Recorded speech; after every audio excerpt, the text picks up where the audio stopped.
எல்லோருக்கும் வணக்கம். ஜோதிடர் சுபாஷ் ராயப்பன் பேசுகிறேன். இந்த பதிவில் ஒரு புதிய தலைப்பில் பயனுள்ள தகவலை காணலாம். யாருடன் கவனமாக இருக்க வேண்டும்? தன விருத்தி ஏற்பட தினந்தோறும் குளிப்பது, சாப்பிடுவது, இந்த திக்கு திசையை பயன்படுத்தி எல்லோருமே வெற்றி பெறுங்க. இந்த பதிவினுடைய தலைப்பு இது அனுபவபூர்வமாக முன்னோர்கள் பெரியோர்கள் சொல்லப்பட்ட ரகசியம். குழந்தைக்கு தெரியலன்னா பெற்றோர்கள் சொல்லி கொடுப்பார்கள். அதன் பிறகு ஆசிரியர்கள். எல்லோருக்குமே எல்லா விஷயங்களும் தெரிந்திட போகிறது இல்லை. தெரியாதது எவ்வளோ இருக்கிறது. கற்றது கைமண் அளவு தான். கல்லாதது உலகளவு இருக்கிறது. மிதுன ராசி லக்ன அன்பர்களுக்கு பயனுள்ளதாக இருக்கும். இந்த காணொலியை கடைசி வரை கேட்டு பயன்பெறுங்க.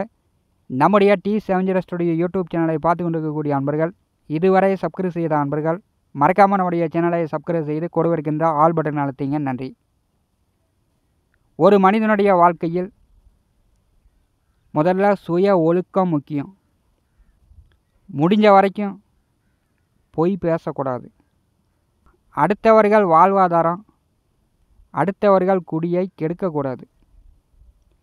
காலையில் கண் விழித்து தூங்கி எழுந்தது முதல் இரவு படுத்து உறங்கும் வரை அடுத்தவர்கள் பொழப்பை கெடுக்கக்கூடாது.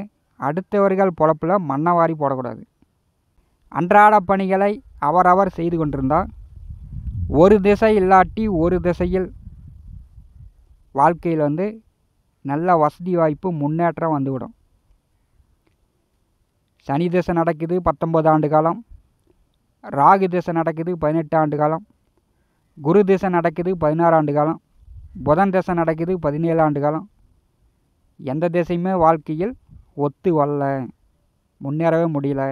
ஒரு திசைக்கு ஒரு திசை கடன் தான் வருத வழிய அந்த கடனை கொடுத்து அடைப்பதற்கு வாய்ப்பே இல்லை அப்படின்னு புலம்புபவர்களை காண முடிகிறது.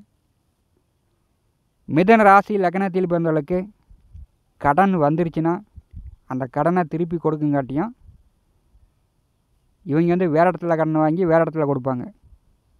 இப்படி மாற்றி மாற்றி மாற்றி மாற்றி கடன் வாங்கி கஷ்டங்கள் அதிகரித்து கொண்டே போகும். மனைவி பிள்ளைகள் மாங்குன்னு மாடு மாதிரி உழைத்து அந்த கடனை கட்டங்காட்டியும் ஒரு திசா காலம் முடிந்துவிடும். மிதுன ராசி லக்னம் இது இரட்டை தன்மை கொண்டது. காலபுருஷனுக்கு 3வது வீடு தைரிய வீரிய சகோதர சகாயஸ்தானம். காலபுருஷனுக்கு 3வது வீடாக இருக்கும்போது மிதுன ராசி லக்னத்தில் பிறந்த அன்பர்கள் நல்ல தைரியசாலிகள். எப்பேற்பட்ட பகை வந்தாலும், எதிர்ப்பு வந்தாலும், கடன் வந்தாலும் தைரியமாக எதிர்கொள்ளக்கூடிய ஆற்றல் திறமை இவர்களுக்கு உண்டு. காலபுருஷனுக்கு 3வது வீடு. இந்த ராசி லக்னத்தில் ஆண் பிறந்தாலும் சரி, பெண் பிறந்தாலும் சரி, இந்த ராசி லக்னத்தில் பிறந்தவர்களோ இல்லை இவர்கள் பிறக்கின்ற குடும்ப நபர்களோ மதம் மாறிய திருமணம், ஜாதி மாறிய திருமணம், இவர்களுக்கோ அல்லது இவர்கள் குடும்ப நபர்களுக்கோ மதம் மாறிய திருமணமோ ஜாதி மாறிய திருமணமோ நடக்கும். யாராவது ஒருவருக்கு அப்பா தாத்தா வழிபட்ட குலசாமி அருள் கிடைக்கல அப்படின்னு மதம் மாறினவர்கள் இருப்பார்கள். இந்த மதத்தை விட்டு அந்த மதத்துக்கு மதம் மாறினவர்கள் இந்த மிதுன ராசி லக்னத்தில் பிறந்த குடும்ப நபர்கள் இருப்பாங்க. குறிப்பாக குலதெய்வ அருளை பெரும்பாலும் இவர்களுக்கு கிடைக்காது.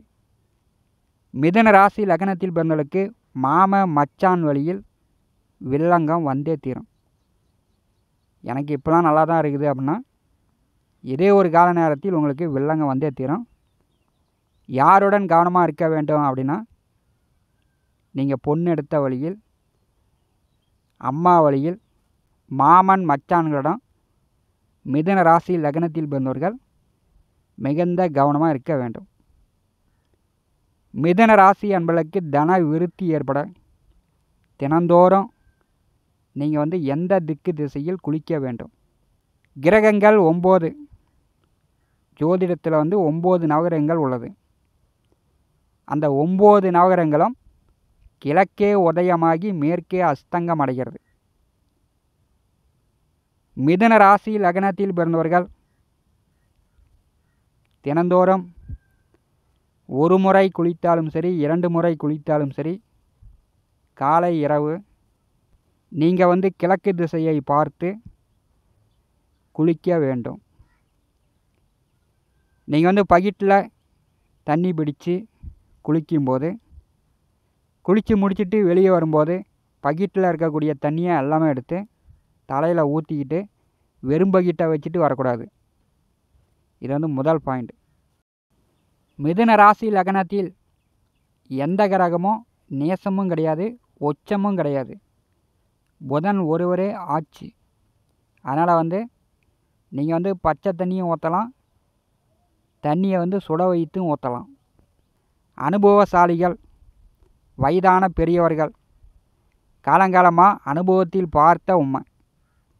குளித்து முடிச்சுட்டு வெளியே வரும்போது பக்கெட்டை வெறும் பக்கெட்டாக வைக்கக்கூடாது. அதில் அரைவாளி தண்ணி வைக்க வேண்டும். எல்லா தண்ணியும் எடுத்து ஊற்றிட்டு வெறும் பக்கெட்டாக வச்சுட்டு வந்தீங்கன்னா உங்களுக்கு தரித்திரம் அதிகமாகிட்டே இருக்கும், கடன் வந்துக்கிட்டே இருக்கும், அல்லது உடலில் நோய் ஏற்பட்டு கொண்டே இருக்கும், பணம் கையில் தங்காது, தன விருத்தி இல்லாமல் மனுஷன் படாத பாடு பட வேண்டியதுதான். மிதுன ராசி லக்னத்தில் பிறந்தவர்கள் கிழக்கு திசையில் பார்த்து குளிக்க வேண்டும். குளித்து முடிச்சுட்டு வெளியில் வரும்போது பக்கெட்டில் தண்ணி இருக்க வேண்டும். இதை சரியாக பார்த்து கொள்ளுங்கள். இதை கடைபிடித்தாலே உங்களுக்கு 100க்கு 80% பிரச்சனை தீரும். மிதுன ராசி அன்பர்கள் எந்த திக்கு திசையில் அமர்ந்து பார்த்து சாப்பிட்டால் உங்களுக்கு நற்பலன்கள் கிடைக்கும் என்றால், மிதுன ராசி லக்னத்தில் பிறந்தவர்கள் பெரும்பாலும் நீங்கள் சாப்பிடும்போது 3 வேளை சாப்பாட்டில் ஒரு வேளையாவது மேற்கு திசையை பார்த்து சாப்பிடுங்க. மேற்கு திசையை பார்த்த மாதிரி அமர்ந்து மேற்கு திசையை பார்த்த மாதிரி சாப்பிடுங்க. 3 வேளையில் ஒரு வேளை சாப்பாடு மேற்கு திசையை பார்த்த மாதிரி சாப்பிடும்போது உங்களுக்கு இருக்கக்கூடிய கடன் காட்சி தொந்தரவு, நோய் நொடி தொந்தரவு, இந்த மாம மச்சான் பிரச்சனை, எதிரிகள் தொல்லை, தொழில் வேலையில் இருக்கக்கூடிய பிரச்சனை இதெல்லாம் உங்களுக்கு நிவர்த்தியாகும். இது தொடர்ந்து ஒரு 10 நாளோ 20 நாளோ 30 நாளோ இது தொடர்ந்து கடைபிடிங்க. உங்களுக்கு நல்ல மாற்றங்கள் வருவதை நீங்களே காணலாம். இது அனுபவபூர்வமான உண்மை தான். 12 ராசி அன்பர்களுக்கும் அவங்கவுங்களுக்குன்னு தனித்தனியாக திக்கு திசை உண்டு.